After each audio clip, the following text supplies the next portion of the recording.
The man raised his gun, but his view was suddenly blocked by a woman. He quickly shifted the scope back to the target, but instinct took over, and he stole one more glance at her. Realizing he was losing focus, the assassin forced himself to calm down. He glanced at his watch. His heart rate was perfect. He gripped the rifle, focused all his attention, and prepared for a kill shot. As the target reappeared in his sights, the man decisively pulled the trigger. But at that critical moment, the woman suddenly moved and took the bullet instead. The man quickly reloaded, ready to fire again. But the bodyguard had already spotted the sniper's position and yanked the curtains shut. He'd missed his final chance. The man swiftly packed up the gun, picked up the shell casing from the floor, put on his helmet, and rushed downstairs. He jumped on a prepped motorcycle and sped away. By the time police cars passed through, he had already taken a side road and disappeared. He tossed the magazine, ditched his gear, took a shortcut to avoid the cops, and threw the helmet into a river, cleaning up all traces of the hit. Next, he entered a convenience store. In the time it took to use the restroom, he stripped off his clothes, washed himself thoroughly, and doused himself in cologne before leaving. Everything handled,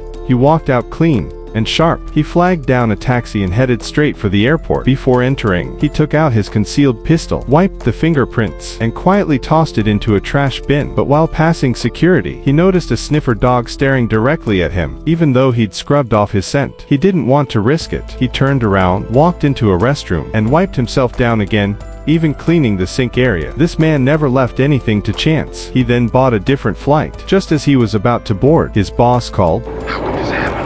It's unprecedented. It happened. Is that what you suggest I inform the client? It happened. This is a problem.